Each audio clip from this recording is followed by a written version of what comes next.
Hey guys, it's STRK here, and today we're going to be showing you how to future bass. In this episode we're just going to be walking you through how to produce a future bass drop, and this is what it sounds like.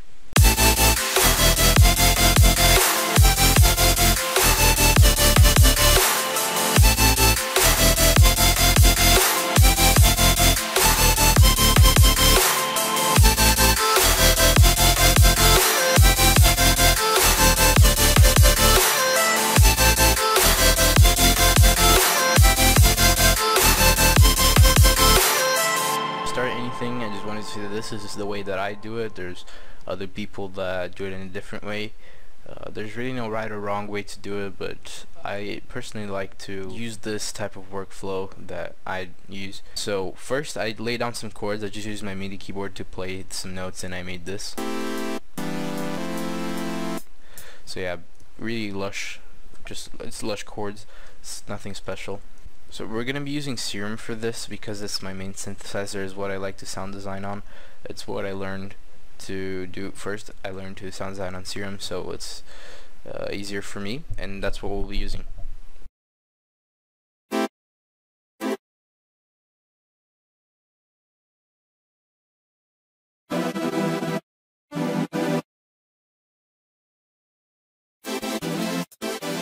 So yeah, EQs are always good. This is what I do with my chords. Usually I just make a really basic chord, and then I compress it with multi-bands, and then I just EQ it, so I don't have to do anything like extra on the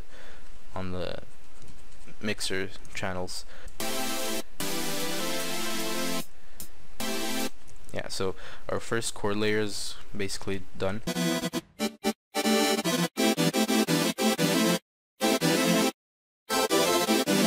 So our chord layers are done, and now we are gonna move on to the lead. I'm just gonna grab a preset I made, and it's on my future bass for Serum pack that you can also check out on this channel.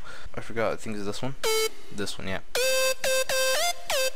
Yeah, so this lead. Now we're just gonna write the lead melody, and I'll be back in a second. Okay, so basically what I did here was I put some notes on top of the chords. I changed the things a bit, and then I just made this, and then I made the same exact thing but with a slight variation that I did not make, but I wanted to put this note up here. So instead of going like this, it's gonna go like the next layer we're just gonna have a detuned saw. That's literally just what it says. Yeah, so basically 2 saw waves detuned, 1 is an octave up just to add extra harmonics, and then you should just copy it. Okay, so now we should make a bass. This is the simplest bass you can make that will sound good is just the following. Put it 2 octaves down, add some white noise, it has to be a saw wave, and then you just tube. Yeah, so that's your bass, you're done. So first I'm just gonna rename every single one of these and route them to each channel, and then I'm just gonna EQ each one the way I want it to, so some frequencies stand out and some don't, and then from there I'll add reverb, the wobble thingies, and I'll show you that once I'm done. So I finished EQing and mixing everything. I added an extra bass, which is just detuned saw waves at lower octaves, and a sub, which is a sine wave. I mixed and EQ'd everything. I'm not gonna go over that because you can just look at it yourself. It's pretty simple stuff, like it's not complicated EQs. Now I have all of these routed to this channel right here, which we'll be using to compress everything as one, which will glue everything together. See, there's a slight difference, and then now we're gonna add a reverb, and we're gonna put it before the compressor, so the compressor also compresses the reverb, which will bring it up much more. See, no, see how it stays longer when it's before? Yeah, so that's what we're aiming for. I'm gonna put it on the side, and I don't know, just mess around with it.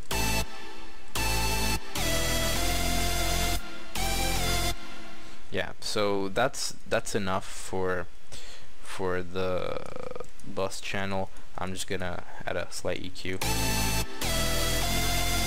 Yeah, so that should be good. And now for the side chaining, no, I don't know why I put a EQ here, but I use balance, fruity balance, because it's an old analog what is it called, effect plugin. I'm not sure what to call it, but since it's really old, it doesn't have a fader, so when I'm side chaining, it's gonna go straight down instantly. It's not gonna slowly go like this as these channels do. Like they don't automatically go, they like go really fast, but they still have like a fade, so they don't click, you know. So this is why you should always use old school faders, because they don't have this smooth thing that will often compromise your side chaining. For now, I'm gonna just do the wobble thing that I was talking about. What you basically want to do is do that. So what I did here was basically I laid out everything the way I wanted it to, and it's now wobbling.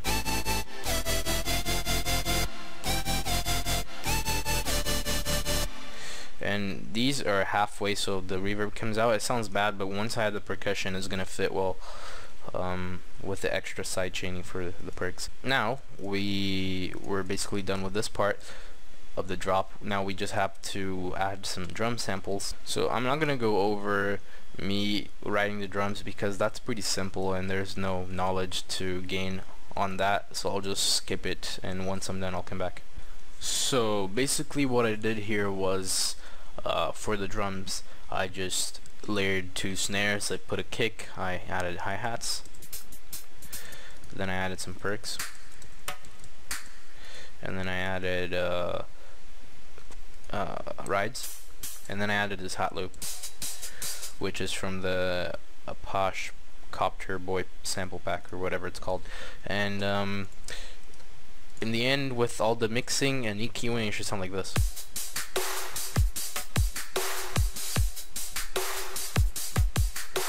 You're basically done for the drums now. You just need to add some fills later on, and yeah. Now we need to add side chaining, which will use a different balance. Yeah, so basically we just create automation clips here. Think this long will be fine. So we added an automation for the last week parameter, and yeah, now we should probably start adding some effects. I EQ'd it, and this is what it sounds like right now.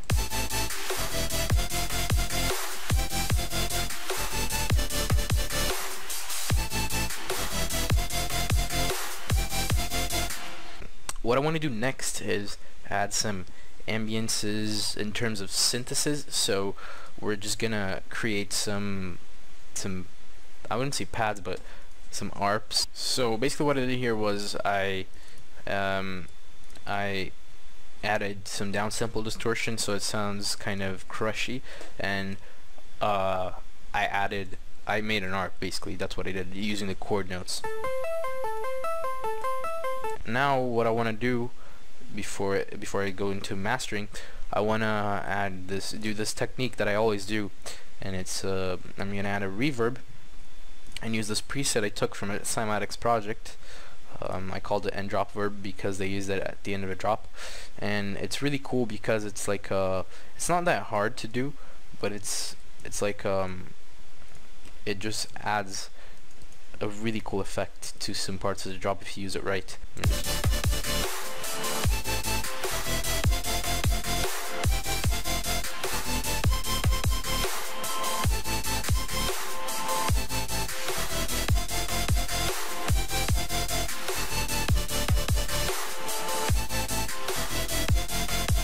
I think we're basically done with the drop. Now we should just go into mastering. Lastly, I forgot, and I'm gonna do it right now. Just add some vocal chops. So we're pretty much done with our drop. I'm gonna play it right now again, but what I did for the vocal chop, lastly, just explaining, I grabbed this loop, I added some reverb to it, and I also put it into the sidechain for this wobble effect, so it goes with the drop and it doesn't sound it doesn't stand out, but it adds. You're gonna hear it in a sec as I play the whole drop. So this is what it sounds like, and I hope you liked it. If you liked it, make sure to leave a like and download this project, which will support me a lot, and make sure to check out my SoundCloud for my new songs and everything. So yeah,